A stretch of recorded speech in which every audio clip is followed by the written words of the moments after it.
probably know, the word movie is a nickname for motion pictures. And in the early days of filmmaking, it must have truly seemed like magic. In the late 1800s, the Pettibone Brothers Manufacturing Company produced magic lanterns, like this one, which were widely used by traveling showmen, projecting images onto white backdrops. Imagine for a moment what that must have been like. You're sitting in a dark tent. Suddenly the white backdrop is revealed and a single image appears. Then, when seen in the right order, in the right light, and at the right speed, those images seem to come to life to create a magical new world.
The basic concept of the filmmaking process has always remained the same, to make you, the audience, believe that everything that you see is real. Today's filmmakers have more tools than ever before. High-tech cameras, super fast computers, but they still rely on the category of effects so distinctive they're known as special. And the oldest type of special effects are called practical effects, which are effects that are shot on set in front of the camera. And our first example of practical effects is models. Universal's 1933 film, The Mummy, made use of miniature effects, including scale models, like that one from its opening. And you can tell that's a model because if you look closely, the real pyramids do not say The Mummy on them. Universal relaunched The Mummy. Believe it or not, that Sphinx that you see there is this Sphinx model that you see here. This is the actual model that was used in the making of that film. And the attention to detail is incredible. The hieroglyphics, the scaffolding. I think Susan would agree that models are still a great way to fool the camera. Absolutely. Another filmmaking tool that also fools the camera is the glass mat. In the terrifying film The Birds, the brilliant Alfred Hitchcock had matte paintings created to achieve the eerie look he wanted for the town of Bodega Bay. Take a look at the side screens. In this literal bird's eye view of the town, only the fire and the parking lot were real. Everything else was hand-painted on glass to create a map and then dropped in front of the camera. And then the footage of the birds was incorporated to complete the effect. All very cool stuff. So we've shown you two examples of practical effects, models and the glass mat. And there's also a category of practical effects that involves performers and not just props. Practical stunts!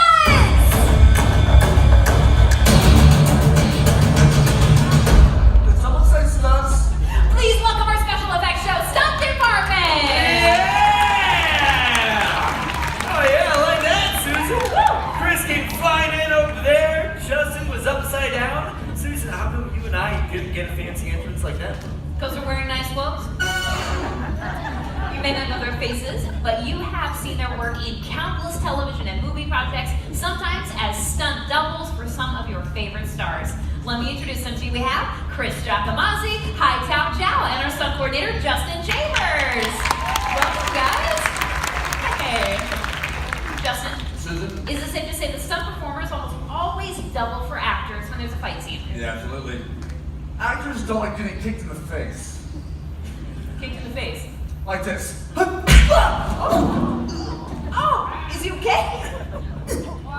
Yes, he is. Very nice. Yes, good setup. Now, when staging a fight, the art of illusion is very important. All the moves have to be realistic enough to fool the camera, but without getting anybody injured. So the performers have to make it look believable. Let me set our scene. Exterior, dark alley, dead of night. A couple nefarious characters are hanging around. Ready, and action! Hey, where you going, huh? No, he's not going yet.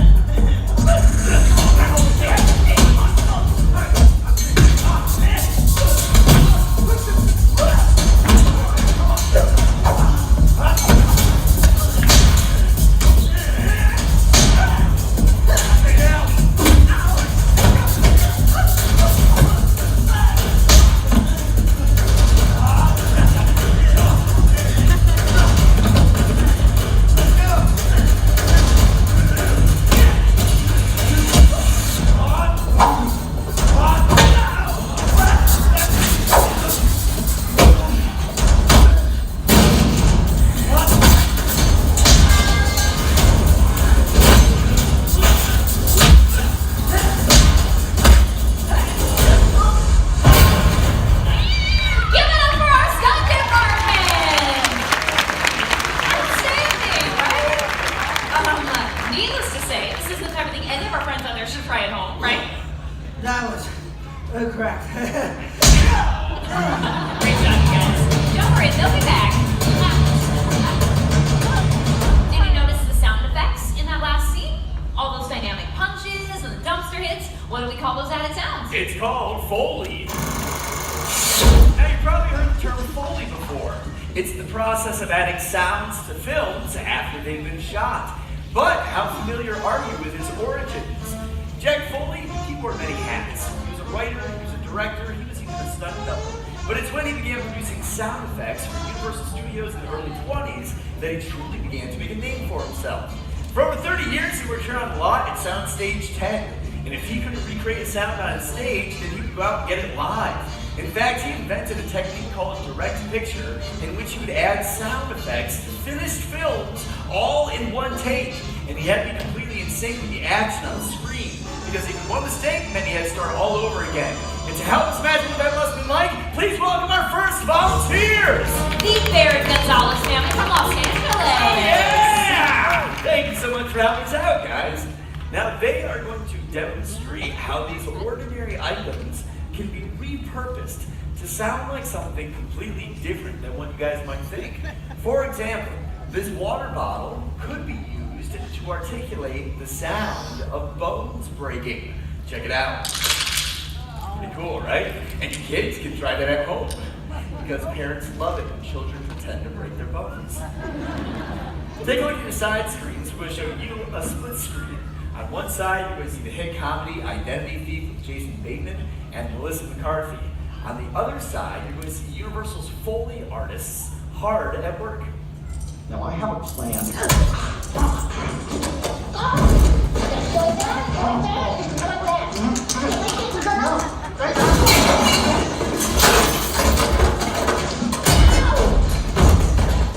Well, that looks pretty easy, right? We'll find out. That's a clip that they are going to Foley. But first, let's talk about the tools that we have up here on the stage. For Gwendolyn, she's got a crash box. It's a wooden box that's going to make the sound of crashes. For Mackenzie, she's got 2 sneakers. Those will sound like running. For Lilo, she's got 2 rings of paper and a cutting board. Those will sound like bodies are hitting the ground. For Dad, he's got 2 boxing gloves. Those will sound like the punch in the throat and the slaps on the face. And then for Mom, she's got a cowbell. This will be used for the moment where the panini maker hits her in the back of the shoulder. And then this is where we get crazy. Really use your imaginations here, because these handcuffs are going to sound like handcuffs. It also happens to be Lilo's birthday. Everyone say happy birthday, Lilo! you guys ready to do this? You'll be watching this big old monitor right here. All right? If you guys ready for the boo!